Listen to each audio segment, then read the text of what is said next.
He rose, not just once, but forever. And now, every ordinary day holds something extraordinary. The invitation to rise again. Not from a grave, but from fear, from failure, from everything that tries to bury who you are becoming. Because resurrection wasn't just his story, it's yours, if you dare to live it.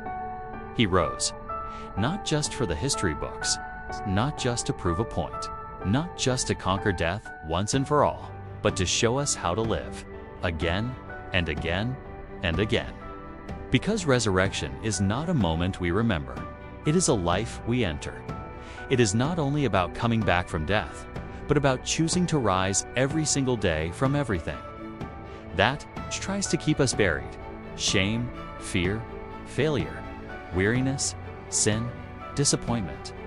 They all whisper, "Stay down. Don't try again. You'll never change. It's too late." But Jesus stands beside that empty tomb and says, "Get up. You were never meant to stay dead. The same Spirit that raised him from the grave is now alive in you, not to make you invincible, but to make you whole, to breathe again, to believe again, to walk again, to hope again." That is resurrection life. Not loud, not always dramatic, but daily, quiet, hidden, faithful. In how you forgive someone who hurt you. In how you show up when you feel like disappearing. In how you choose love when bitterness would be easier. In how you pray when heaven feels silent.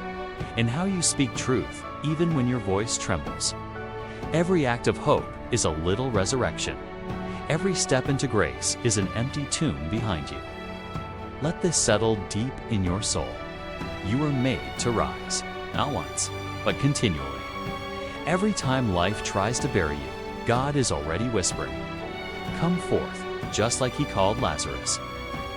Just like he stood at the edge of the grave and said, "This is not the end." He says it still, to you. So don't believe the lie that you'll never heal, that this is just how things are now, that some things can't be redeemed. There is no stone so heavy that love cannot roll it away. There is no grave so deep that grace cannot reach you. There is no fear so loud that peace cannot still it. The cross broke the curse. The tomb broke the silence. And resurrection broke every reason to stay defeated. So now, you have a choice. To live like the stone is still there, or to walk into the morning light and become who you were always meant to be. This doesn't mean perfection. It means presence. It means waking up and asking God, "Where do you want me to rise today?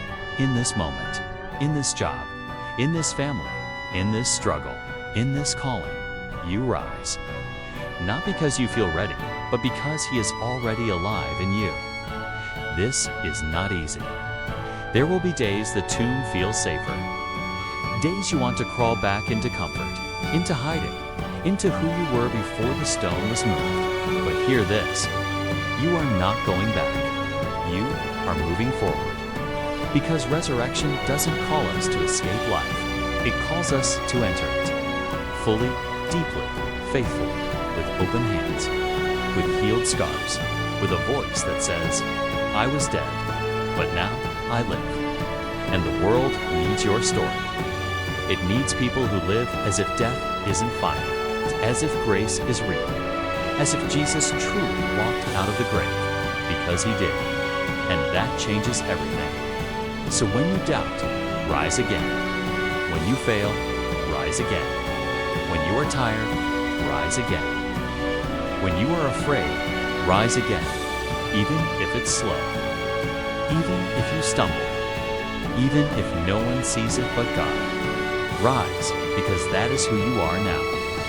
You belong to the one who overcame the grave. Not just so you could be safe, but so you could live.